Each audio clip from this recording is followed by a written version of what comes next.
नमस्कार मित्रों, हमारी सीरीज चल रही है एपिसोड नंबर 14 की, जिसमें हम बात कर रहे हैं भृगु संहिता की। भृगु संहिता के अंतर्गत आज हम बात करने जा रहे हैं तुला लग्न के द्वादश भाव में यदि सूर्य स्थित हो तो उसके क्या फलादेश होंगे।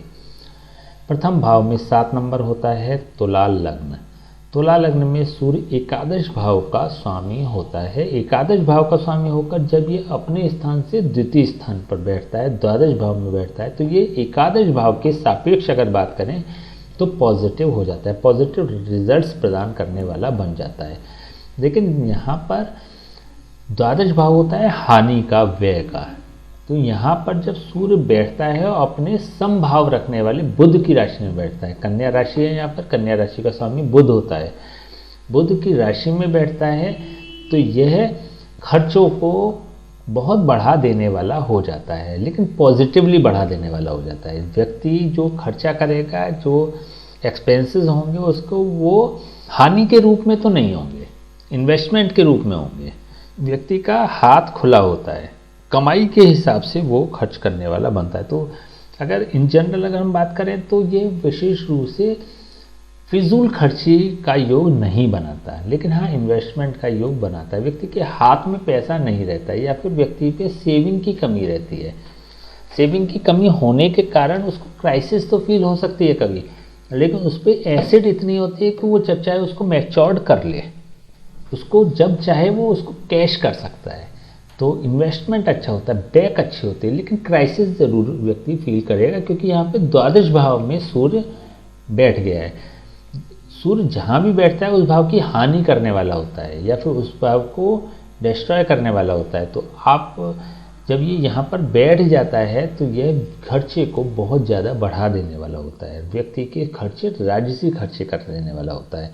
लेकिन यहाँ पे क्योंकि अपनी स्वयं की राशि है, इसलिए यह इन्वेस्टमेंट रूप में व्यक्ति को खर्चे करने का शौक़ होता है, या फिर उसका जो माइंडसेट होता है वो इन्वेस्टमेंट के रूप में, जैसे गोल्ड ले लिया, जैसे ज़मीन ले ली, चाहे किसी ऐसी चीज़ में, एसिड में उनने खर्च कर दिया, या इस ऐसे मेटल में उसने इन्वेस्ट कर दिया कि वहाँ से वह जब चाहे उसको कैश कर सकता है। एकादश भाव के अगर सापेक्ष है तो लाभ भाव का स्वामी जब व्यय भाव में पहुँच जाता है, लाभ का व्यय होना, इसका मतलब डबल लाभ होना।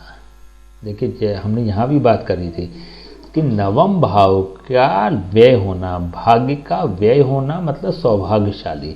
इसी प्रकार से लाभ का व्यय होना, तो इट मीन्स अधिक लाभ प्रदान करने वाला। अधिक लाभ प्रदान तब कर पाएगा ये कि इसका इन्वेस्टमेंट, देखिए अगर इसका स्वामी यहाँ पर होता है, व्यय का लाभ अगर होता हो तो व्यक्ति को हानि के योग बना देता है। व्यक्ति का जो इन्वेस्टमेंट होता है या फिर खर्चा होता है वो हानि के रूप में होता है। 12th हाउस का लॉर्ड अगर 11th हाउस में बैठ जाए तो हानि है, लेकिन 11th हाउस का लॉर्ड अगर 12th हाउस में बैठ जाए तो लाभ के योग बना देता है। ठीक है, तो इस चीज़ को विशेष रूप से क्लियर आपको समझना चाहिए।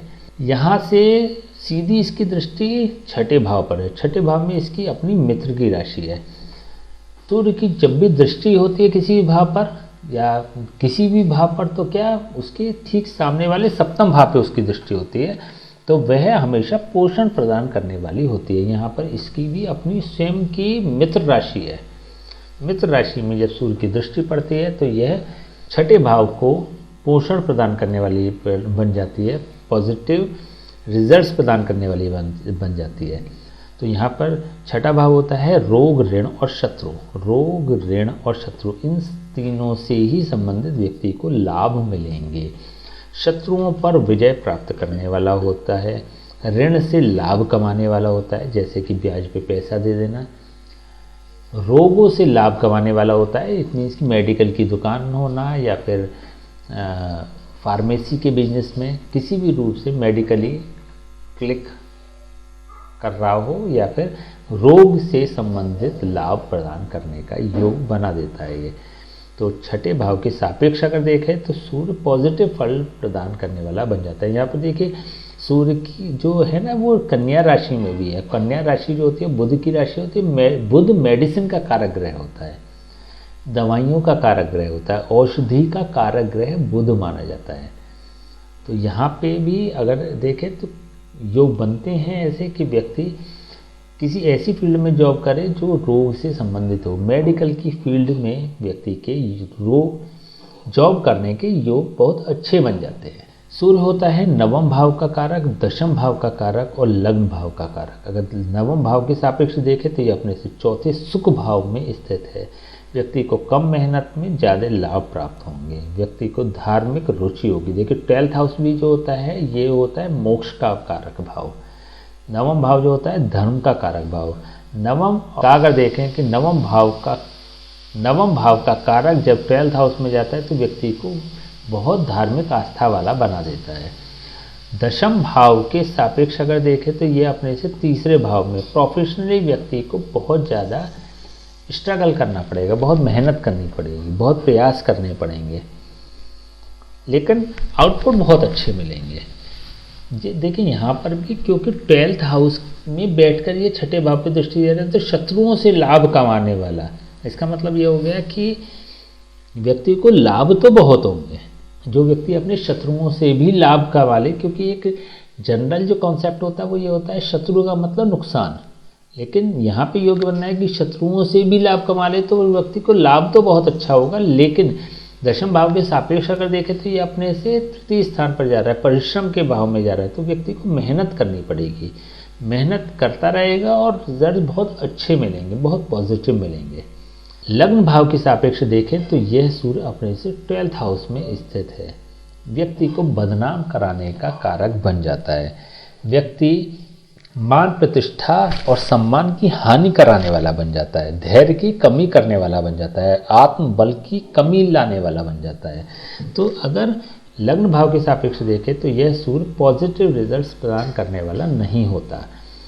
देखिए ओवरऑल क्या निष्कर्ष निकल रहा है, तो व्यक्ति पे पैसा तो बहुत होगा, व्यक्ति मेहनती भी बहुत होगा, लेकिन कहीं ना कहीं व्यक्ति का जो व्यवहार होगा, व्यक्ति का तरीका होगा वो बहुत पॉजिटिव नहीं होगा। तो सामाजिक परिप्रेक्ष्य में देखें तो व्यक्ति की इमेज बहुत अच्छी नहीं होगी, लेकिन व्यक्ति धनी होगा, इस बात के पूरे इंडिकेशन मिल रहे हैं।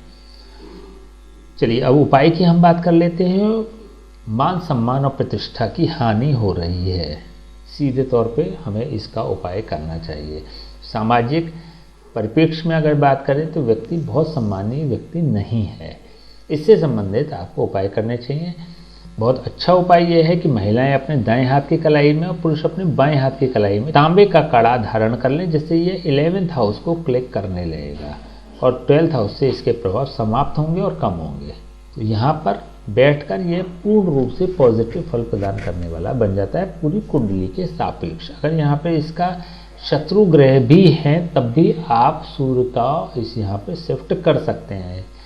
उससे क्या लाभ होगा कि यहाँ पे अगर शत्रु ग्रह बैठता है तो ये सूर्य को नेगेटिव करने का प्रयास कर रहा होता है। अब क्या करना है, मान लीजिए कि यहाँ पर राहु की प्लेसमेंट है और आपको सूर्य का उपाय करना है, तो राहु का तो आप दान करिए और सूर्य के लिए महिलाएं अपने सीधे हाथ की कलाई में, पुरुष अपने बाएं हाथ की कलाई में तांबे का कड़ा धारण कर लें, जिससे कि यहाँ पे ये सिंह राशि भी मजबूत होगी, सूर्य भी मजबूत होगा और राहु का दान करने से राहु कमजोर होगा। तो इस प्रकार से आप कर सकते हैं। किसी अन्य उपाय करने का आप प्रयास ना करें, क्योंकि सबसे अच्छा जो इजी गोइंग है और बहुत अच्छा वर्क करने वाला जो उपाय है वो यही है कि इसको 11th हाउस में मूव करा लिया जाए। इसके अलावा किसी अन्य उपाय की आवश्यकता नहीं होगी। आज हमने आपसे बात करी तुला लग्न के द्वादश भाव में यदि सूर्य स्थित हो तो उसके क्या फलादेश होंगे। नेक्स्ट वीडियो हम बात करेंगे वृश्चिक लग्न के प्रथम भाव में यदि सूर्य स्थित हो तो उसके क्या फलादेश होंगे। तब तक के लिए हमें आज्ञा दीजिए। नमस्कार।